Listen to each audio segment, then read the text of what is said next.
Throughout most of March and early April so far, you've likely been made aware of the recent changes taking place throughout Smash Ultimate's competitive scene. But for the uninitiated, several communities throughout the globe have come to an agreement to formally ban all entrants from playing Steve in any capacity, ranging from your 10 to 20 man locals to regionals to online majors, and there's even been talk about disqualifying anyone from power rankings or PR if the recent wins were garnered through Steve. The wave of decisions was unsurprisingly received contentiously, with some of the most ardent proponents of his ban celebrating, while apologists and devil's advocates have said their piece on whether or not this is too hasty of a decision. Conversation around forbidding Steve has been a staple topic of discourse throughout the Smash community, but that's what it stayed as, conversation. To see action being taken on an executive level is unprecedented, as unlike Bayonetta from Smash 4 and Meta Knight from Brawl, there was never, at least to my knowledge, this widespread of a ban on a character in Smash Bros. History. While I tend to keep my distance from any socially weighted topics, I feel like this needs to be addressed. My three channels, Vars, Vars 2, and Vars 3 share the same goal of delving deeper into video games by analyzing their design, mechanics, systems, and particularly in Smash's case, how those factors influence players.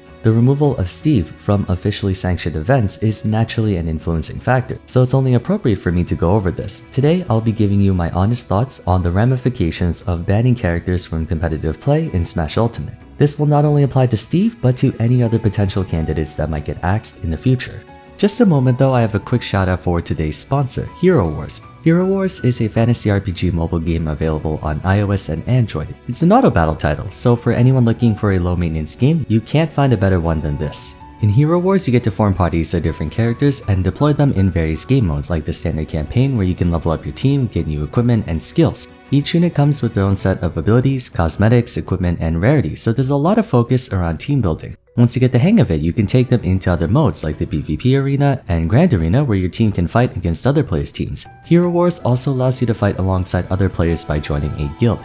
Suffice to say, the game has a ton of content for you to explore through in terms of characters, dungeons, bosses, and activities. They have more than 100 million players, 300 Guild Wars servers, and 6 unique modes. You'll be happy to know the game isn't pay to win like some people might think, and has no advertisements on it to bog down the experience. Check it out using my QR code on screen or the link below and you'll snag 30,000 coins, 600 emeralds, and 5 new heroes to supplement your playthrough. Good to try out if you're looking for a low maintenance game to play during points of downtime throughout the day. Thanks again to Hero Wars for sponsoring the video, but for now back to talking about the Steve ban. First, we should start by recounting the events that led to entire scenes choosing to ban Steve from tournaments. As stated before, there's always been some semblance of outcry from the vocal minority or perhaps majority in favor of this decision, partly due to the character's very unorthodox mechanics, egregiously overtuned moveset, and the supposed lack of sophisticated micro and macro mechanics required to find success at top level. The movement began in earnest in 2022 with the sudden rise of players who were virtually unknown prior to Steve's release, followed by scores of upsets taking place that would more likely than not have never happened if the underdog was playing someone else. This eventually came to a head when Onin famously annihilated MKLeo at Super Smash Con 2022, as well as Aquila completely dominating the Smash scene in Japan, and several top players like Yanni, D-Dog, Didi, Jake, and the aforementioned Onin rising to prominence overnight in the West. Arguments have been made in defense of Steve by claiming his representation and theoretical performance was nowhere close to Bayonetta and Meta Knight against what many people were claiming. And as someone who personally took the time to fully dissect the character, I myself emphatically attest to this. Steve is far from being the atrocious monstrosity that is Bayonetta in Smash 4 during her prime and Meta Knight from Brawl. That being said, the resemblance is there. Steve was and still is objectively overpowered if we go by the sheer numbers in his kit, regardless of his weaknesses. Throughout 2022, more and more resentment was festering throughout the community as Steve continued to dominate at high-profile events. The apparent advantages brought on by his unique ability to create solid terrain on demand in a platform fighting game led to many scenarios that skewed matchups in his favor to an almost thoughtless degree. However, no official verdict was made anywhere in the world. The discovery of a tech known as Phantom MLG or PMLG in early 2023 exacerbated the community's already low opinion towards the character, a technique that, when executed, fully cancels any and all hit stun inflicted on the character, subsequently negating the knockback of an attack, therefore allowing Steve to essentially escape any combo or death itself at his discretion, becoming the straw that broke the camel's back, as usage of this technique quite literally broke the rules of the game to an extent even greater than what Steve was already bending. Up until this point, despite countless individuals demanding his forfeiture, there was no concrete evidence or data that surmised his presence being a detriment to the competitive integrity and health of Smash. The existence of PMLG would change all of that, as there's physically no way for Steve's opponents to respond to that tech, unlike his other tools which still afforded some agency in the matter. Since then, tournament scenes from across the planet have made indefinite and/or temporary decisions to bar anyone from using the character. Collision 2023 would be the first major tournament to ban PMLG under the penalty of a game loss for the player performing the technique or a game loss to the accuser in the event of a false accusation.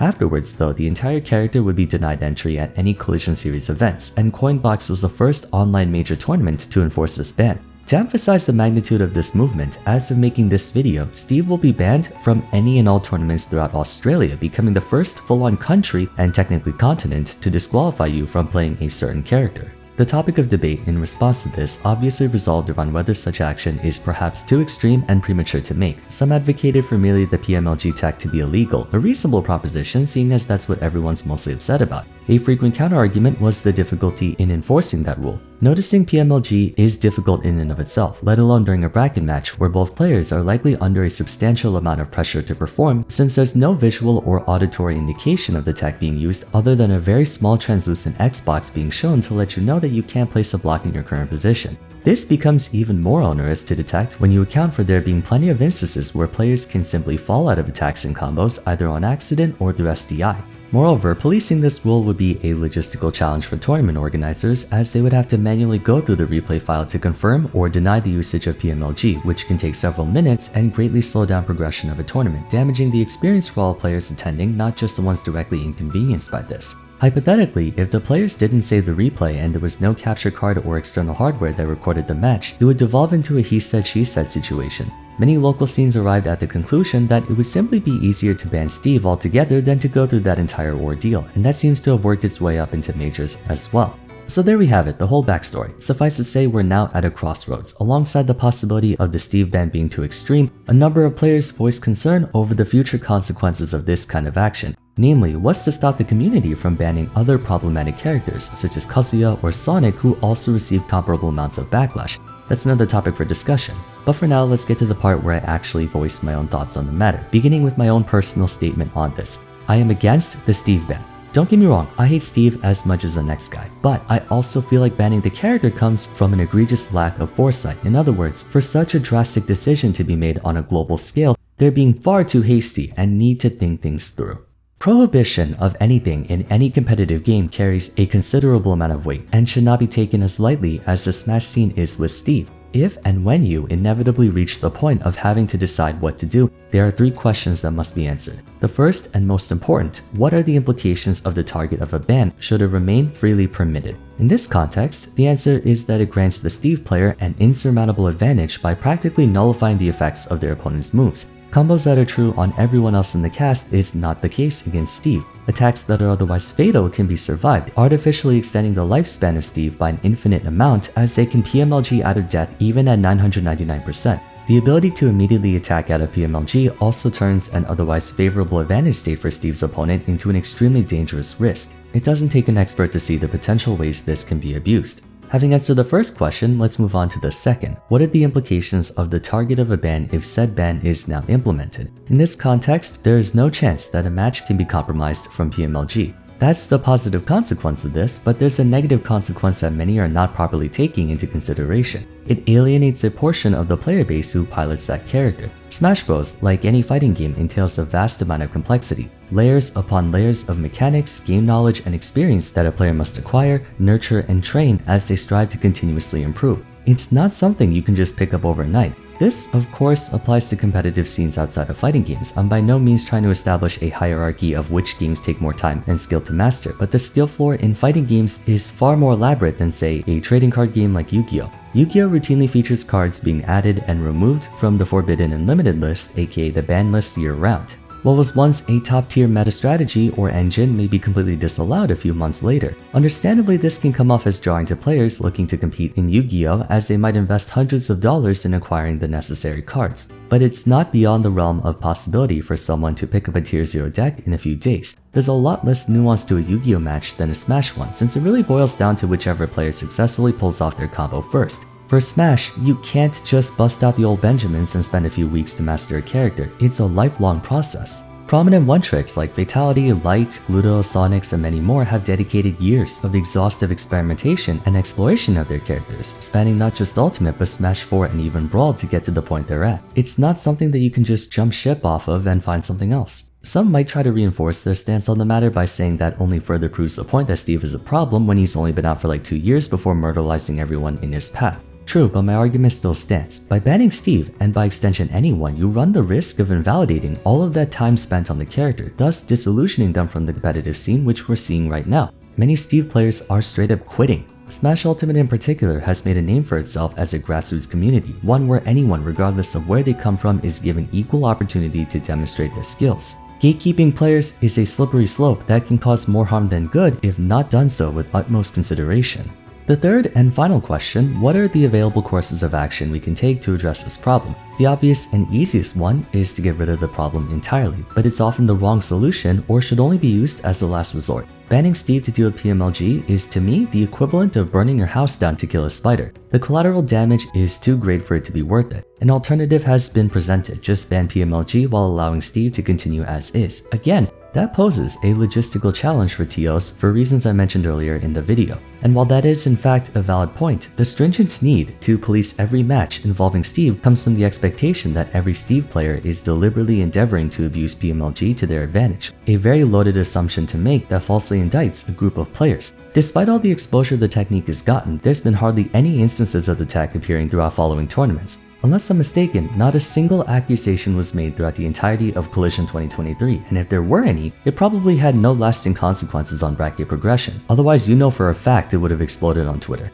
Locals that permit Steve but prohibit PMLG have also not really seen any high-profile disputes over whether a Steve player was caught using the tech. Where I'm going with this is that the argument that monitoring Steve players is too tedious or logistically impractical fails to consider Steve players honoring the imposed rules. It's true that Smash has a checkered history when it comes to weaponizing unintended mechanics to win games. Back in Melee, the practice of wobbling, peach bomber stalling, camping, etc. has been exploited beyond belief, so I can understand why the community is initially distrustful towards its competitors, but from what I can tell so far, there's no conclusive proof that a majority of Steve players are actively using this tech to cheese games. Aquila just won Smash Ultimate Summit 6 without using PMLG once. Of the Steve players in top 64 at Collision, Jules, Jake, D-Dog, and Syrup, none of them used PMLG once. And before you say that's because they're on stream and don't want to get outed for cheating, I bet you my mother's home cooking they would have been outed just as hard whether on camera or in the corner of the venue playing friendlies.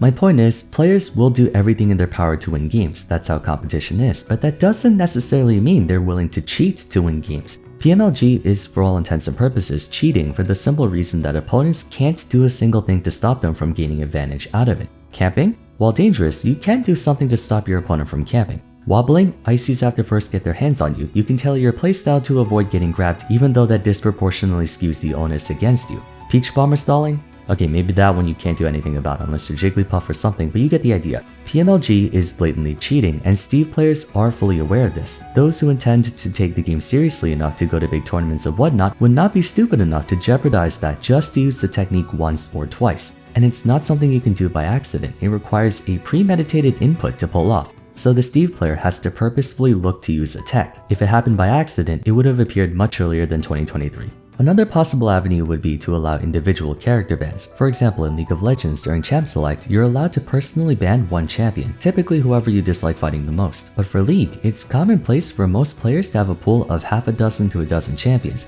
Trying to maintain even one character in Smash is hard enough, let alone picking up a secondary, so target banning is not a viable option. Banning characters is almost never a good idea, especially for a game that demands hundreds if not thousands of hours of practice on a single character. We can ban Mega Rayquaza even from Ubers and Pokemon because there are dozens of other Pokemon you can use and it takes all but 5 minutes to figure out how to use them. I'm aware that Steve is a big source of frustration for many players, and by no means am I saying that I enjoy fighting against him, even though I play someone with a favorable matchup. However, banning Steve, or any character for that matter, serves to alienate and gatekeep a group of players, and that sets a very negative precedent for the future of a grassroots community. If Steve is banned, what's to stop them from witch hunting another character? We can't just go around and ban whoever we don't like playing against or watching. It's just too drastic a measure for me. I have no intention of stirring up anything on the matter and will instead passively observe the situation unfold, but I can't in good conscience endorse this type of action, not without careful and extensive consideration of the positive and negative consequences of this.